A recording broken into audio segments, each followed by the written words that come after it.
Hi friends, நம்ம இப்போது இந்த ப்ளவுஸில் ஷோல்டர் ஜாயின் எல்லாம் பண்ணி வச்சாச்சு, ஃப்ரண்ட்டும் அடித்தாச்சு. சரிங்களா?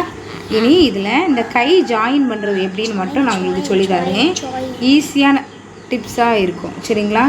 இப்போது நான் சொல்லி தந்த மாதிரி இந்த கையை கிராஸ் கட் பண்ணி வச்சுருக்கோம். சரிங்களா? முன் பக்கத்தை இப்படி அடையாளப்படுத்தி வச்சுருக்கோம். நான் இருக்கா உங்களுக்கு அடையாளப்படுத்தி வச்சுருக்கோம். இதை எப்படி நான் உங்களுக்கு பொறுத்தணும்னு சொல்லித்தரேன். இதை நீங்கள் என்ன பண்ணணுன்னா, இதில் நாச்சு இருக்குது உங்களுக்கு தெரியுதா, ஒரு 1/2 இன்ச்சு ஒரு 1 இன்ச்சு இதெல்லாம் கேப்பில் ஸ்டார்ட் பண்ணுங்கள் தைக்கிறதுக்கு. சரிங்களா? தெரியுதா? இதில் ஃபுட்டில் ஆரம்பித்து இப்படி இழுக்க வேண்டாம், இந்த இடம் இழுக்கக்கூடாது. சரிங்களா? அப்படியே நம்ம வைக்க ஆரம்பிச்சுக்கலாம்.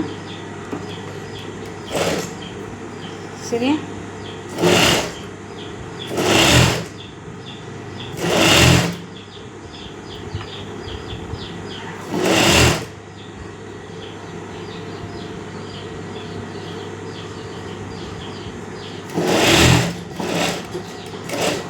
அப்படியே திருப்பிக்கோங்க.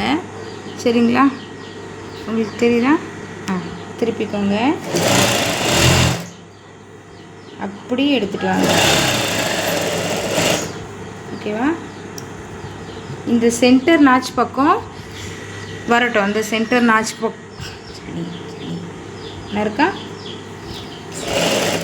இனிமேல் இந்த இடம் நம்ம கொண்டு வர போகிறோம்.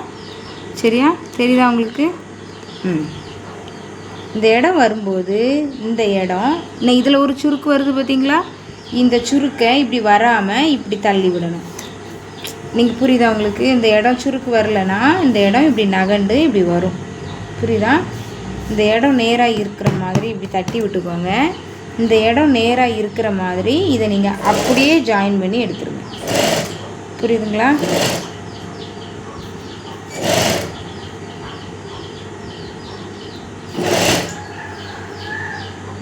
இதை மேலே தூக்கி விட்டுருங்க. சரியாம்மா?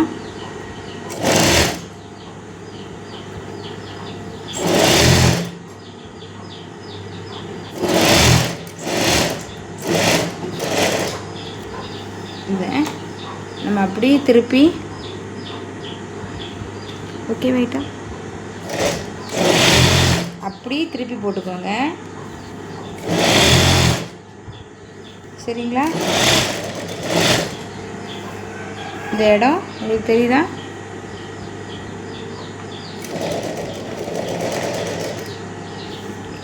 மேடு போல் இருந்துச்சுன்னா அப்படி தொடங்கின இடத்துலேருந்து வெளியே எடுத்துருங்க. சரிங்களா? ஓகேவா? நம்ம இதை கட் பண்ணிவிட்டு இப்போ நீங்கள் அப்படி திருப்பி பாருங்கள்.